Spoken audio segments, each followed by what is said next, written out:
So speaking of part 2 of Lab Practical 2, it concerns a lot of this anatomy as well as some of the stuff in the head and neck. So as you can see, compared with something like, for example, histology, this is not that complicated. These are shapes and things that you guys I think will have an easy time remembering and repeating on the practical. So with regard to function of the digestive system, I think it's obvious because we're all humans and we need to eat, right? So all of the functions listed here are related to taking material from the environment and converting it into either energy or building materials to build new things, typically both. So first, of course, comes ingestion, which is eating. Love to do it. It's so great. Tastes great. And then we have mechanical processing. So that's stuff like chewing, the churning of your stomach. Chemical digestion is what we talk about when we talk about enzymes affecting the food we eat. So enzymatic hydrolysis of, for example, carbohydrates, so turning polysaccharides into monosaccharides. There's also secretion. These secretions of the digestive system include acids, bases, and enzymes. And then the main event, which is absorption. So this is the most important one. If you can do all of these other things, but you're bad at absorption, that's the thing that most significantly threatens homeostasis. And we'll talk about some pathologies that cause that problem. And then finally, excretion. So anything you can't or won't use, compact it, get the water out of it, and excrete it, which is just a nice, tame way of saying pooping. So we'll cover the histology in lab. And now that I'm a little bit more caught up than I was before, I'm hoping to use some of my time tomorrow to make some more histology videos, fingers crossed. So I'm actually going to test you directly on histology in the third lab practical, but you're going to want to know about it for both lecture and lab tests because, for example, let me think of an example here. You won't be able to answer questions about the function of the liver if you're not familiar with how it's arranged histologically, just to name one example. So that will become clear a little bit later as we sort of delve deeper into the digestive system, but I just want to give you an example. So I'm not going to put visual histology questions on the lecture exam, but you need to be familiar enough to know what I'm talking about in question form. Okay. So movement of material. A word that you're going to hear me use a lot this presentation is bolus. Bolus is a more sophisticated way to express the idea of a traveling wad of food. So a lot of the illustrations in your book are also going to feature a bolus of some kind. It's just going to be sort of a brownish mass of food and then, going to be moved along. So your visceral smooth muscle is the muscle that makes up the walls of your pharynx, your esophagus, your stomach, all of your intestines, and the rectum and part of the anus. And this is all, of course, regulated by the autonomic nervous system. So there's a link here between stuff that we did in chapter 16, I believe. Yeah, 16 last term and stuff we're doing now. So I'll try and help you sort of jog your memory about those concepts as we move through. Because really the sort of main event of the end of the class is the thing I care most about is that you're leaving with enough mastery to understand how systems that we've discussed are regulated. So that requires that you make connections between what we're doing now and then go back to chapter 16 and your understanding of the autonomic nervous system. So similar to the pacemaker system of the heart, your smooth muscle in your intestines and in your stomach have pace setter cells. So these are cells that spontaneously depolarize due to leaky membranes, just like the heart cells, right? So we call this the enteric nervous system. And just like the cardiac conduction system, it's influenced by the autonomic nervous system, but it's not the same thing as it. So your gut does have independent motility by itself. Peristalsis is the word that we use to describe movement of a bolus of food along a tube. So the reason that your intestines and other layers have an outer longitudinal and an inner circular layer, and you can see this on the histology as well, is because you need 2 dimensions of movement to successfully do peristalsis. So if you look at this bolus here, you've got this little like pinched off ring of contraction. And then contraction of the outer longitudinal layer is going to basically pull the tube backwards around the bolus while the pinched area moves forward. And that propels the bolus forward through your digestive system.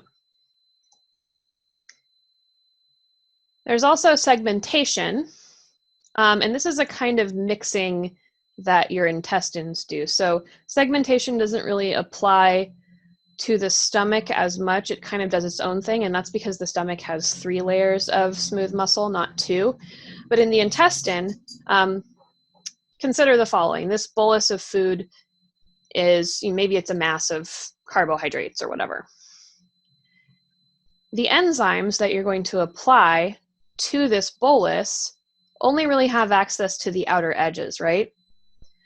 But there's all this undigested material in the middle of the bolus that it would be good to be able to digest and to absorb. So how do you do that? Well, if you change the pinched off areas and alternate them, you can mix adjacent boluses, as you see here, and that's going to help expose as much surface area of the food as possible to the absorptive lining of your intestines. And that's how you do good absorption. You have to do physical movement in addition to performing chemical absorption.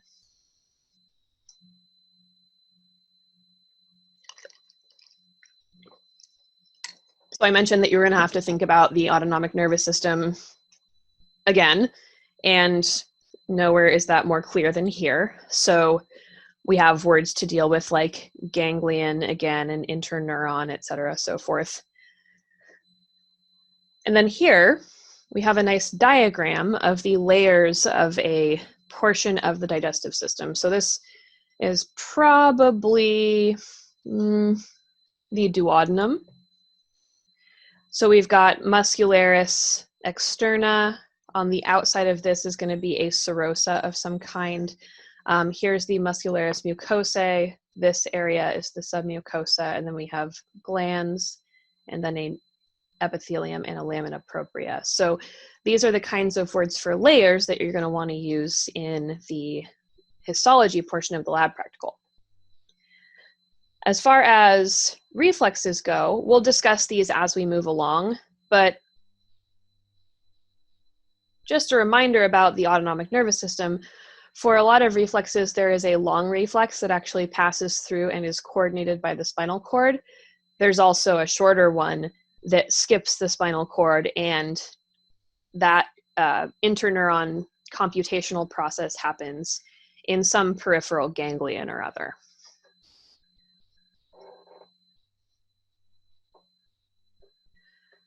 So motility is the word that we use to describe to what degree your gut is actively moving. So for example, if you tracked somebody's intestines throughout a 24-hour period, you're going to see times of very high motility and also times of relatively low motility, depending on when that person last ate and where they're at in the digestion process.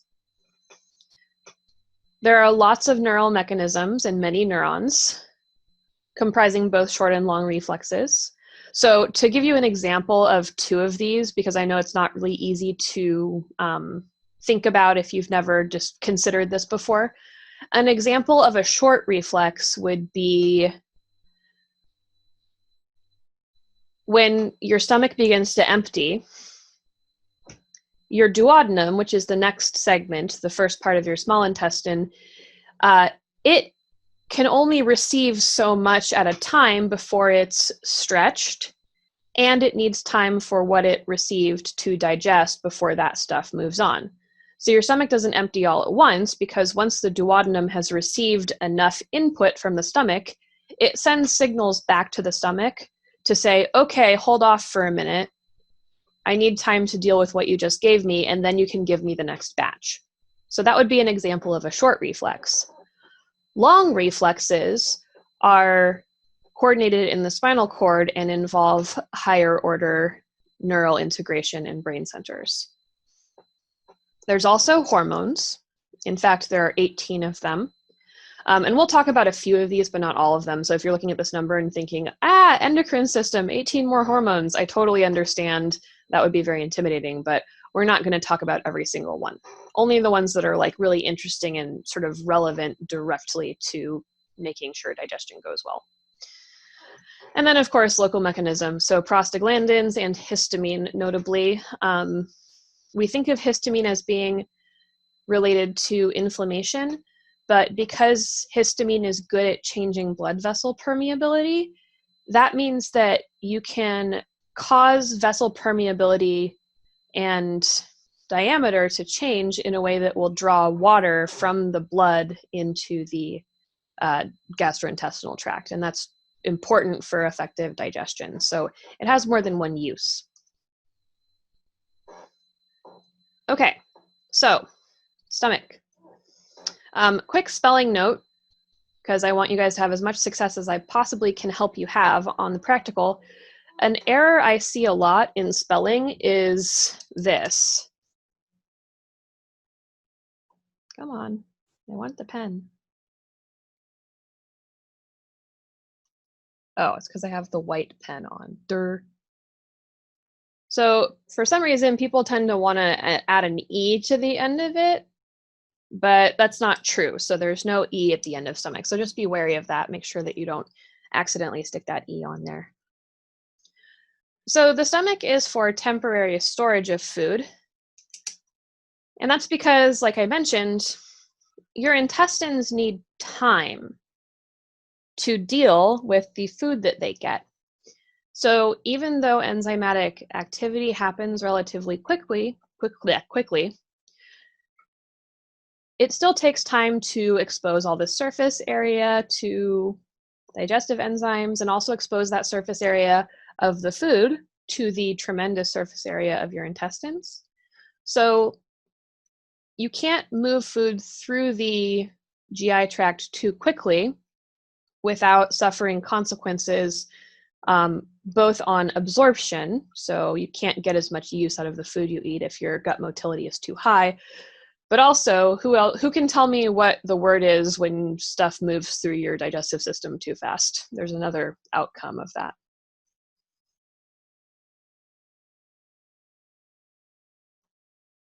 Anyone? Yep, diarrhea is correct. So one consequence of food moving through the GI tract too quickly is indeed diarrhea. And this is actually clinically relevant as well, because there are drugs that are administered for very good medical reasons, which also tend to cause diarrhea. So for example, nervous system stimulants that are used to treat disorders like narcolepsy and like ADHD. So for example, Adderall, which is dextroamphetamine. That means right-handed amphetamine. So it's the same molecule, but twisted to the right. That tends to cause chronic diarrhea if it is overprescribed, because it is a central nervous system stimulant and it increases the speed of passage of food through the GI tract. So from a clinical perspective, many drugs have side effects, and side effects need to be managed if clinicians are responsible. That's one. Another function is mechanical breakdown of food. So your stomach has these fancy 3 layers, 1, 2, 3, and they churn. And so this is actually the only place in the body where you're going to see a hollow organ have 3 distinct muscular layers instead of just two. So the bladder has more than one layer of smooth muscle, but the bladder's smooth muscle is disorganized looking. So you can't see a longitudinal layer that's very obviously distinct from a circular layer that's very obviously distinct from an oblique layer. Only the stomach's got that. So histologically, it's relevant because when you guys are trying to look at histology slides and identify the stomach, those three layers are a good clue, even if you're not sure about diagnosing which tissue you're looking at by the mucosa. So chemical digestion we'll talk about. Basically, the acid plus some enzymes in here kick off carbohydrate and protein digestion, or excuse me, fat and protein digestion. And then this is an interesting one, intrinsic factor secretion. So intrinsic factor is a factor secreted by the stomach, and this complexes with vitamin B12 in order to allow B12 to be absorbed. So vitamin B12 by itself is not able to be absorbed by, so it's unable to cross from the lumen of your intestine into your bloodstream. And there's also a link here between vitamin B12 and the blood, because remember, you need vitamin B12 to perform erythropoiesis, which means that you also need intrinsic factor. So one consequence of a gastrectomy, which is where they remove some or all of the stomach, is that depending on how severe the surgery was, some patients will need to have intrinsic factor supplementation after their surgery so that they don't die of anemia. Other than that, you can live just fine without a stomach. It's the only indispensable function of the stomach, in fact. There's a question, and that is, why would they remove the stomach? Good question. A couple reasons. Yes, weight loss is one. So partial gastrectomies are measures taken by bariatric surgeons for weight loss, exactly. So basically the idea there is that you feel full much more quickly if your stomach is small, which forces you to eat smaller meals at different intervals, and that helps with weight loss. So if someone is experiencing obesity to an extent that it's threatening their life, they may elect to have this surgery, which basically just modifies their behavior by changing their ability to fill their stomach. The other reason is, of course, and tragically, stomach cancer. So in those cases, typically the whole stomach is removed versus in a bariatric surgery, only part of it is. Great question. So for the YouTube viewers, the question being asked is, can the stomach stretch back out? And the answer is yes, actually. So there is some clinical evidence of failed bariatric surgery where patients persist in overeating and their stomach stretches back out. Not quite to the original extent, but significantly enough that it reduces the efficacy of the procedure. This is one of those times when I'm really bummed out that we're not in the cadaver lab this term, because there's actually pretty significant variation in stomach size in the cadavers. You can usually tell, for example, in very, very elderly people, because of their lower metabolism and you lose the ability to taste as well as you once did, et cetera. Older people tend to eat less and less and less the older they get. So oftentimes we'll have like very, very old, typically old women, but sometimes men too, that have these tiny little atrophied stomachs because they're just not really filling their stomach very much. And if you compare that with the stomachs of younger decedents, their stomachs tend to be much roomier because they're actively filling their stomach. So it kind of obeys the same principle as the endocrine system that we talked about, where there's this use it or lose it factor, where if you don't use something very much, it's going to shrink. Great questions, everybody. Keep them coming. Thank you. So, moving on. Here we have the lining of the stomach. So this is a picture of the histology. And of course, if you look at the histology slide of the stomach, you're going to find that it doesn't look as organized as this, but you can use pictures like this to compare and contrast with the histology image and the cartoon, and you can help yourself make sense of that new histology skill set by looking back and forth between the two. And since we have a histology guide and you can do side-by-side windows on computers, that's a benefit that you have this term that you wouldn't in other situations. So that's positive. So the stomach lining has a really robust mucosa, which remember is epithelium plus lamina propria. And the mucosa is folded into gastric pits, which open up into gastric glands. And then the mucosa is also thrown into big folds along with the submucosa, and those are called gastric rugae. So when you look on the inside of the stomach, you see these wrinkles. Those are gastric rugae. It's important to say gastric before rugae because there are other rugae elsewhere in the body. For example, the vagina contains rugae. So in that case, you would need to say vaginal rugae. So just since there are more than one, you have to always be specific. So the gastric pits tend to look like almost like a little person wearing pants where they have little legs. The cells at the top of the pit are called mucus cells. You'll also sometimes see them referred to as mucus neck cells because they're present at the neck of the pit.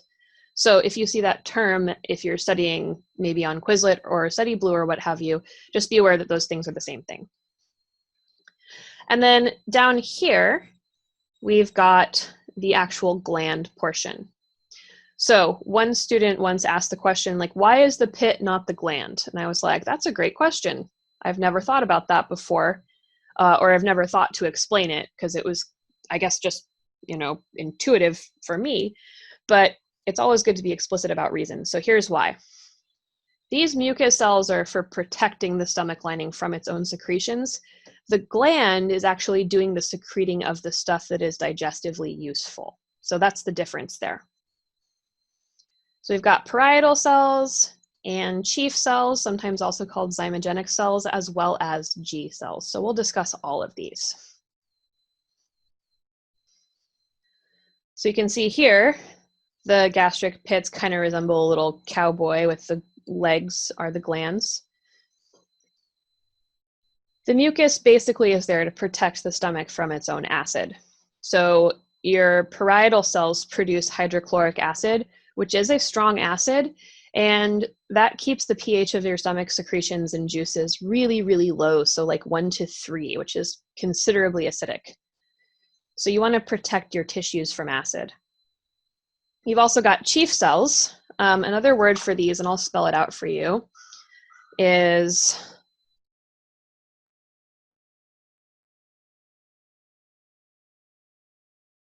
zymogenic cells. That refers to enzymes. So the parietal cells secrete hydrochloric acid. The zymogenic or chief cells secrete pepsinogen, which is a precursor to producing pepsin, which is the enzyme that actually breaks up proteins.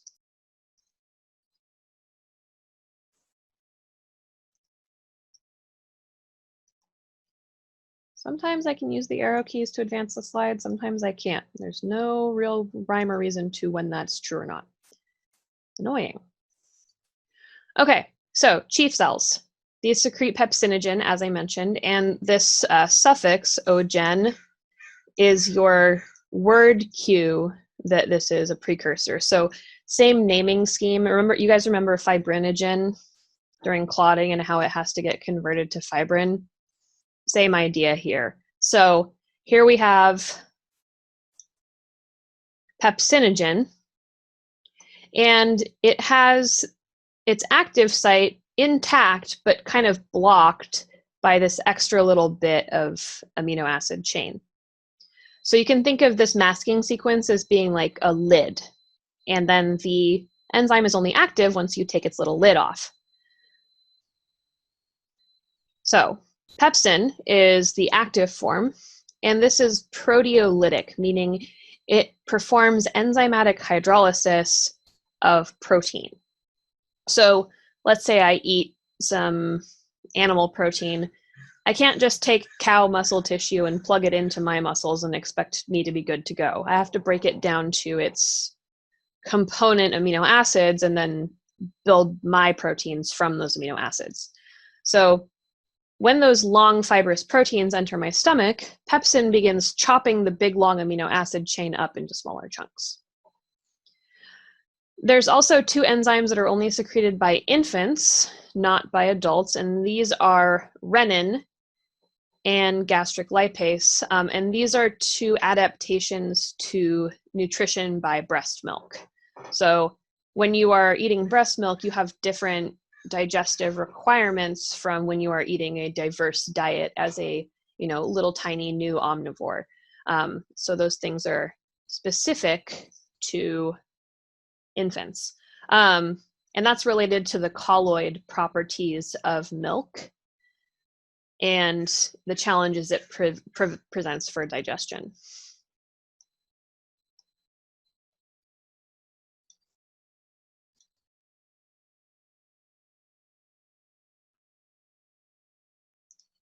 So the stomach has regions, so let's go through those, and I'll zoom in on this a little bit. I want to zoom in here. So the fundus is this bumpy top part. The cardia is the area right after the esophagus. This big part is the body. Once the stomach sort of turns a corner and becomes more tube-like, we call that the pylorus. One of the reasons that these different regions actually have different names, because otherwise, like, why would it be important that this was the fundus versus this the pylorus? Well, it turns out different regions of the gastric mucosa have different properties. So that's one of the reasons why they have their own special names.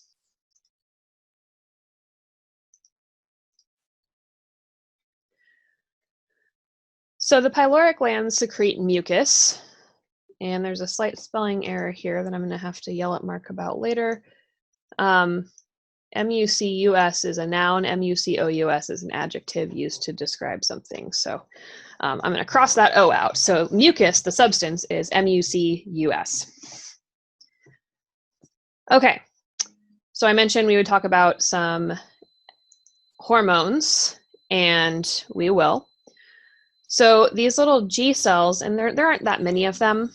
Also, just so you know, for the histology component of the digestive system, G cells are not distinguishable from the other cells of the mucosa, at least not in a classical H&E stain, which is the only kind that we really have.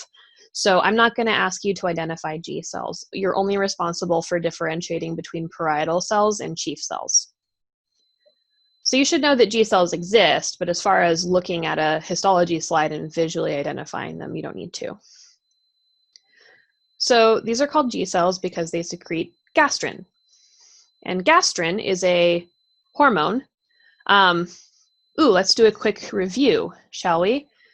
Look at the name of this hormone and tell me which chemical class of hormones you think it belongs to. So is it lipid or steroid? Is it amino acid or peptide or something else? Monoamine is the other type.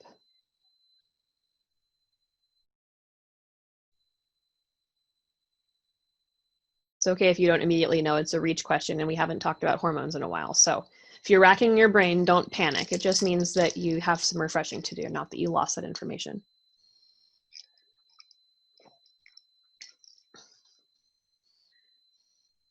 All right. So remember, the three classes of hormones are monoamines that are derived from single amino acids, peptide hormones, which are similar to proteins, and steroid or lipid-derived hormones like androgens and estrogens and eicosanoids. Anything ending in is a protein. So that means this one happens to be a peptide hormone. So there's a close relationship between the monoamine hormones and the peptide hormones because, of course, monoamine means one amino acid and peptides are more than one. But because of their different properties, we distinguish between them. So gastrin happens to be a peptide hormone. That also makes sense because the environment of the stomach is watery and peptide hormones tend to be water soluble. So it wouldn't make sense for this to be, for example, a lipid hormone. So this is going to increase the activity of the cells that secrete digestive juice, and it also acts on the smooth muscle to increase motility. So it's going to cause your stomach to churn and gurgle a bunch more. There are other cells in the gastric mucosa, and these are not something I'm going to test you on, but I will discuss them briefly because I think it is important to sort of talk about the regulation of eating and feeding behavior. These cells produce somatostatin, which inhibits the secretion of gastrin. So that's going to suppress digestive activity and motility. So this is active at times when your stomach is not full of food.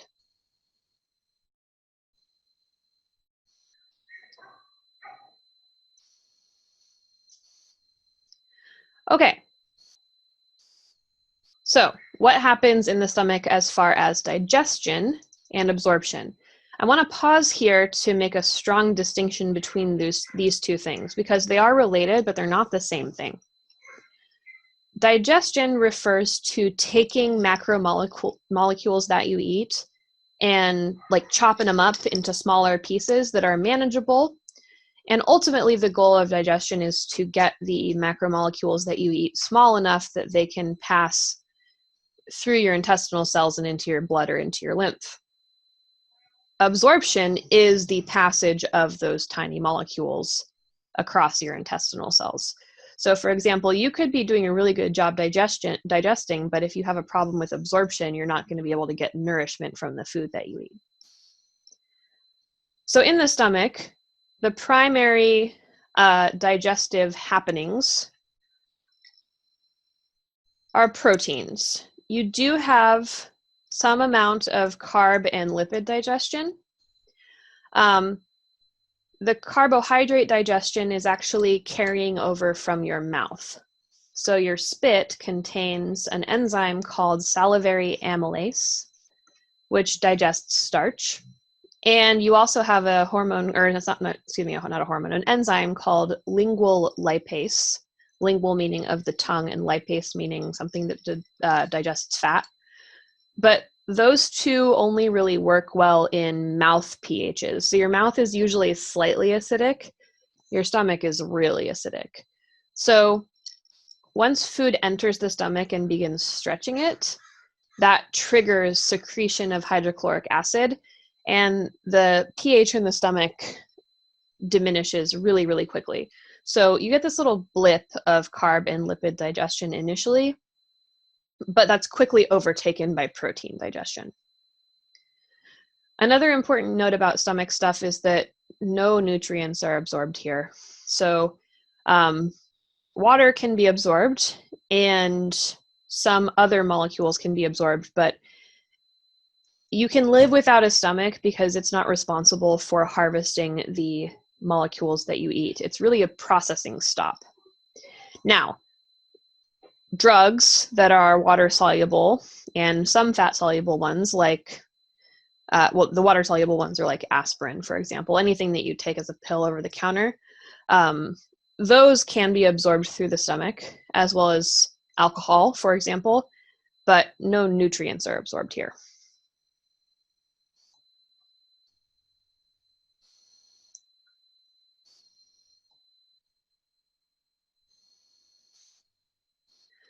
Okay, the structures that do the most absorbing is your small intestine, which means that disorders of the small intestine, inflammatory disorders, for example, like Crohn's disease, these can really impact the health and well-being of the individual because they are not as able to digest the food that they're eating, which creates a really big problem. So let's first talk about why it's called the small intestine.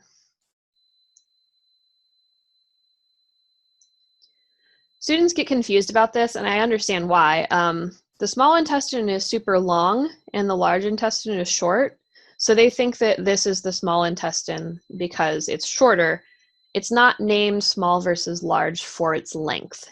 It's named that because of its diameter. So the first little segment is the duodenum. And what you would see here if it was not taken away is the pancreas. Let me grab my yellow. The pancreas sits right here. So the duodenum is kind of C-shaped because it hugs the head of the pancreas, and then the tail of the pancreas is over here, and then the spleen's right there. So that kind of influences the duodenum's shape. So the duodenum is only about 10 inches. It's pretty short.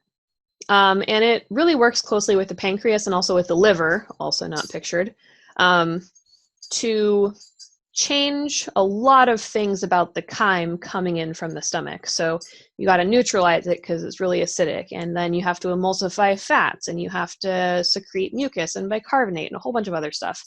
So for that reason, the duodenum is a very specialized region of the small intestine. The jejunum is the next segment, so it's the purple one. And this is about 8 feet long. And it has prominent plicae circulares. So a plica is a fold. So circular folds is the English version of that. The Latin is plicae circulares. And these are folds of mucosa and submucosa. So you see villi sticking off of the plicae. So the jejunum is kind of the primary site of absorption. So if you have to lose a portion of your small intestine, this is the worst one to lose because so much absorption happens there. After that is the ileum. And the ileum is about 12 feet. And because it's closer to the colon, it's got these lymphatic nodules called Peyer's patches. And these are basically little clumps of lymphocytes that sit in the submucosa and mucosa of the intestine, and they're there for immune surveillance. So your colon is full of a bunch of bacteria, and most of those bacteria are good, but they need to sort of stay in the colon. They're not supposed to be in the small intestine messing about. So you have immune cells basically monitoring for those. The place where the ileum joins up with this large intestine is called the ileocecal valve. So ileo referring to ileum. I realize I'm using a yellow pen here and you guys can't see that very well, sorry. Ileo meaning ileum and cecal meaning cecum, which is this area right here. So there's a smooth muscle sphincter at that valve that regulates the passage of feces from the ileum into the cecum.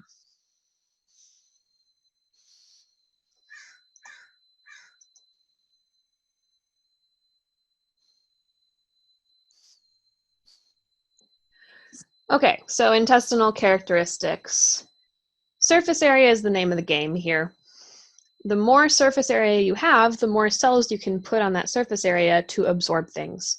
So I mentioned inflammatory bowel disorders previously, and one of the consequences of chronic bowel inflammation is you get changes to the mucosa that basically smooth over the inside of the intestine.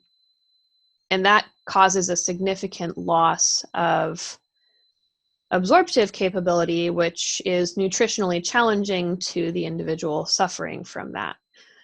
So that's an important concept there, is that anything that's going to pathologically reduce the amount of surface area you have here is going to really impact the individual's ability to absorb nutrients from their food. Obviously not good. So there's tons of surface area, about 2,200 square feet or so. Where's my mouse going? Sorry. So this is significant because both it's really big, And also, someone bothered to do the math to figure this out. So this is if you flattened out every plica and every villus and made everything flat, that's about how much it would be, including microvilli. So the thing about the intestine that's histologically challenging for students is there are tiny folds at the surface of each enterocyte, which is the name for these columnar cells that absorb things. And then the epithelium and lamina propria are pulled into additional folds, which are called villi. And then the villi, along with the submucosa, are pulled into even larger folds, which are called plicae. So, folded folds that are folded, everything is folds. Folds forever. So here is a plica. You can see the submucosas extending up into the plica, and then villi are hanging off of it. So when you're looking at the histology of this stuff, since there are multiple possible folds, make sure that you're paying attention to your layers. So first master your layers. So be able to see where the mucosa and submucosa start and end. And once you've done that, then you can begin mastering your folds, which will allow you to feel really confident when you're distinguishing, for example, a plica from a villus. Because I acknowledge folded folds that are folded is very confusing visually, especially if you're just starting out. So the brush border is the name for the microvilli of the enterocytes specifically. And then lacteals, and let's zoom in on the lacteal too. Lacteals are a little finger-like lymphatic capillary right in the middle of a villus. And you can see that the capillaries wrap around the lacteal. So this is a place where capillary exchange happens as well. So in the manner that we just described in the blood vessels. So hydrostatic pressure and colloid osmotic pressure opposing each other to create fluid movement. But in this particular area, there's an additional thing happening, and that's that macromolecules of nutrients are moving from the lumen space into all these vessels. So carbohydrates and proteins and nucleic acids are all going to enter the blood. Fats are processed differently. Fats enter the lacteal. So one important aspect of having a healthy lymphatic system is the fact that your lymphatic system helps you digest fat. So it's involved in digestion too. So there's a little overlap between the lymphatic system and your digestive system. All right, I'm going to pause here